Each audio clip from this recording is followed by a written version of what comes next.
Hello, welcome back, Felix. So tonight on Storm Clearer, this is kind of a extra urgent video.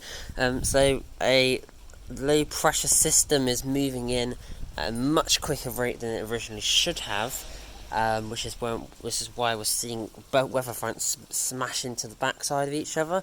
This is causing winds to really ramp up.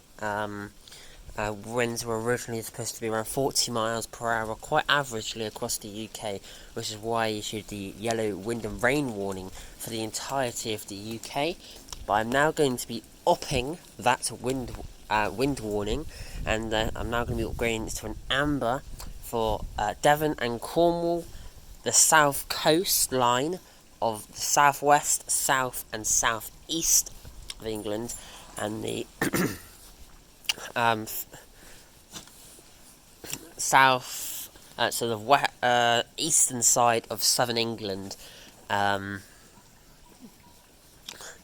This is, like I said, just due to the winds rapidly intensifying, and we could now see winds reach 70 miles per hour, when really we should have not seen them go even above 50, but quite widely we would have seen around 40, but that will be around 60 now. These changes are due to some local issues.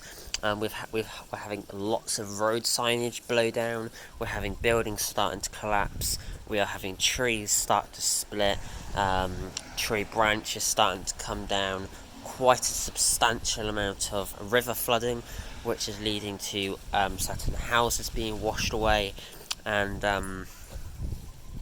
riverbanks with trees in them also being brought down, crushing bridges and roads. Railway infrastructure is being impacted, and waves are now increasing to about 30 feet, which is a substantial, risk. Another reason I've issued this is because the ground is so wet that the trees, which have been severely damaged by some very recent damaging storms, are significantly weakened. So this is an extra video. It is coming out literally not long after I've recorded it, and that is the reason. So Devon, Cornwall will be getting upgraded. The south coast, running along the English Channel right up to where the north and south of the UK split, and then all of the southeast the southeastern half of the south east, if that makes any sense, of south of England. I really do need to work on the exact towns and cities, like basically from London south of the southeast, basically, and up to east coast a little bit, is all under that amber as well. I'm not sure if you can hear the winds behind me, but earlier we had about 6 massive snaps, causing quite a substantial amount of damage in the area.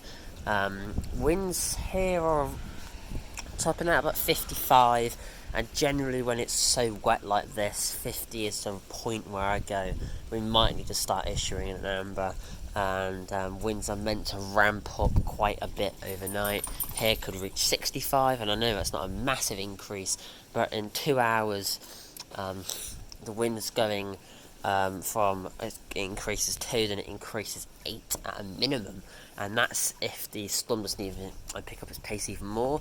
With this storm picking up its pace, it is intensifying, so I'm also further issuing some yellow wind and rain warnings for the entire nation for Wednesday, Thursday, and Friday. Wednesday, Thursday, Friday, Saturday, Sunday, Monday, Tuesday, and Wednesday. You might think that's quite a substantial amount. This is for wind, rain and snow across the entirety of the UK. Snow affecting the northern areas, rain affecting the southern areas. There is a direct split between mild and cool. That doesn't stop the storms or the wind. There will be areas which get 20-mile-an-hour winds, but that is not going to be too often. There will be some hours, there might be half a day where it's not windy at all, but I'm not going to be issuing 10 different weather warnings when I could issue 3. Yellow rain, yellow snow, yellow wind, and then I'll be issuing an amber wind for southwestern England, because a very deep area of low pressure is going to skim us, and then there could well be an amber snow warning or amber rain warning for the Midlands as the north-eastern side of the storm, which is obviously where the majority of the rain is, goes across on, and that pokes its way into the cool side, so a lot less mild. It's still generally warm, for this time of year. Scotland should see around -19, up in the mountains. Low-lying areas of the southeast, far southwest could see, at lows 0 potentially, like, very, like, 6 a.m. that sort of time, but that's extremely unlikely. We're likely to see 5 to 10. Throughout the day, we could quite easily go into the 18. I'm going to have to go in now because the weather is starting to pick up a little bit. Actually, this phone does not do well in the rain. The dogs want to go in, and it's unfair on them. Thank you very much for watching. Please leave a like, subscribe, and I'll see you next time.